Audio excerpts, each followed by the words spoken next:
അങ്കമാലി മൂക്കന്നൂരിൽ ഭാര്യയെ ഭർത്താവ് കുത്തിപ്പരിക്കേൽപ്പിച്ചു. ഇരുവരും പരസ്പരം വേർപിരിഞ്ഞ് കഴിയുകയായിരുന്നു. കുഞ്ഞിനെ കാണാൻ ഭാര്യ മൂക്കന്നൂരിൽ എത്തിയപ്പോഴായിരുന്നു ഈ ആക്രമണം ഉണ്ടായത്. സ്നേഹം മോൾ ചേരുന്നുണ്ട്. സ്നേഹ, എന്തായിരുന്നു ഈ ആക്രമണത്തിന്റെ പിന്നിലുണ്ടായ പ്രകോപനങ്ങൾ? എന്താണ് പോലീസ് പറയുന്നത്? കേസെടുത്തോ? പ്രതീക്ഷ, അങ്കമാലി പോലീസ് ഈ വിഷയത്തിൽ കേസ് എടുത്തിട്ടുണ്ട്. അങ്കമാലി മുക്കന്നൂരിൽ ഇന്ന് രാവിലെ 10 മണിയോടെയാണ് ഈ സംഭവം നടക്കുന്നത്.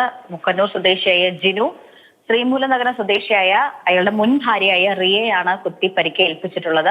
ഇവർ തമ്മിലുള്ള വിവാഹമോചന കേസുകൾ കോടതിയിൽ പുരോഗമിച്ചുകൊണ്ടിരിക്കുകയാണ്.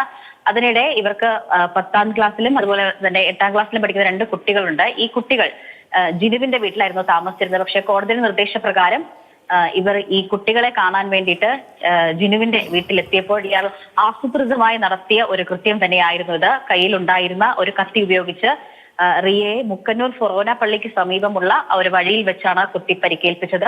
ഈ സംഭവം കണ്ടോടുകൂടിയെത്തിയ നാട്ടുകാർ റിയയെ തൊട്ടടുത്തുള്ള സ്വകാര്യ ആശുപത്രിയിൽ പ്രവേശിപ്പിക്കുകയായിരുന്നു. ഈ സമയം, അതായത് ഈ റിയയെ കുത്തി പരിക്കേൽപ്പിച്ചതിന് ശേഷം ജിനു ആ സ്ഥലത്ത് നിന്ന് ഓടി രക്ഷപ്പെടുകയുമായിരുന്നു. നിലവിൽ ഇയാൾ ഒളിവിനാണ്. ഇയാൾക്ക് വേണ്ടിയുള്ള അന്വേഷണവും അങ്കമാലി പോലീസ് ഊർജിതമാക്കിയിട്ടുണ്ട്. പ്രതീക്ഷ, ഭാര്യയെ ഭർത്താവ് കുത്തി പരിക്കേൽപ്പിച്ചു എന്ന വിവരമാണ് ലഭിക്കുന്നത്.